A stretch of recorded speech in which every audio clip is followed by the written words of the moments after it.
So let's say you've got a tail end of yarn, bit of yarn, bit of twine, bit of twill tape. Doesn't really matter. Ribbon works great for ribbon.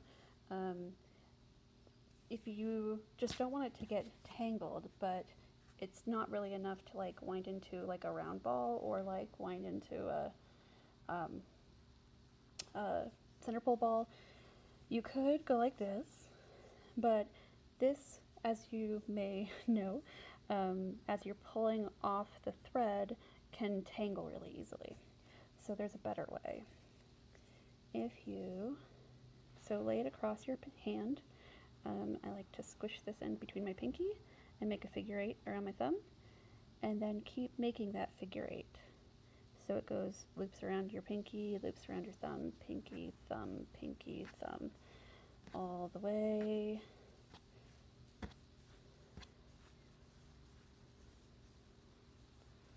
Pinky, thumb, pinky, thumb.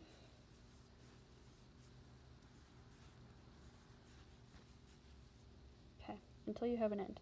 So if you need to secure it, leave yourself a little bit of tail, and then you can actually slip your finger underneath the cross. So see, this is the thing that makes it not tangle. So if you're doing like a little bit of intarsia or something and you don't have bobbins, that kind of thing, this is great for this. So underneath this cross, scoop that tail end, scoop it again. So lay it over the top, which you can hold here, scoop it.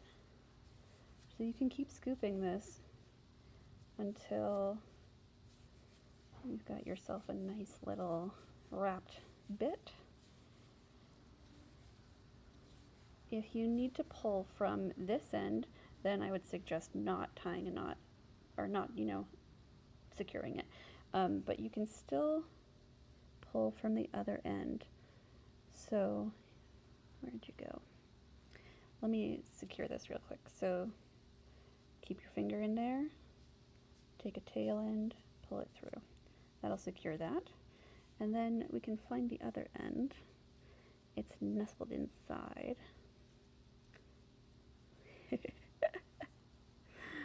There we go. Okay, so this tail end, we're going to make sure that we're pulling it from where it wants to come. So you can see that this is where it goes underneath the wrap.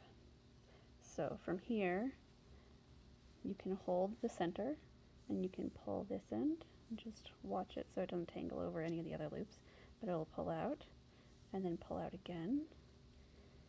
And again, it tries to catch other loops, but you can see very easily which loop is coming out.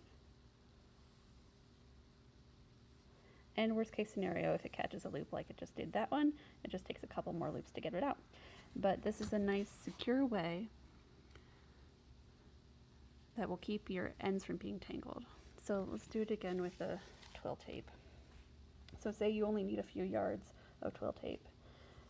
You can hold it here, stick that in my pinky for a second, and I try to keep it flat and across.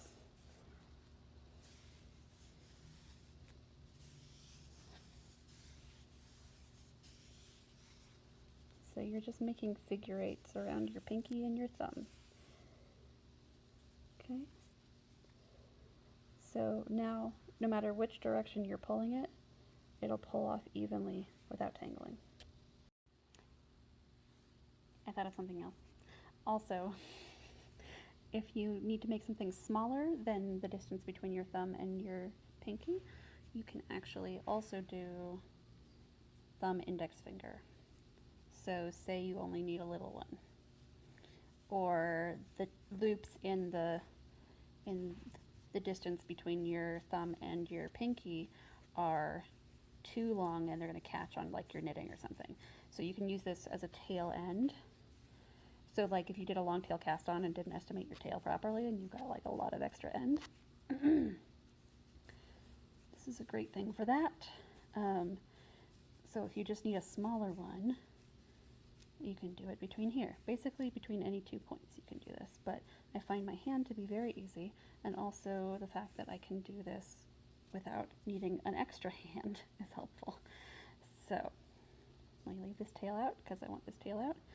And again, you can use your, I need a little longer tail. You can use your other tail.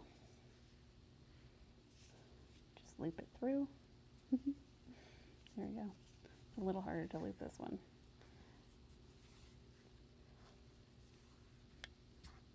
Bumping my camera. Loopy looping. Keep it looping.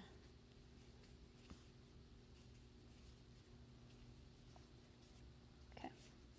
Get your fingers out. And then one finger under the loop. Pull through and it's secured. And you can pull from there.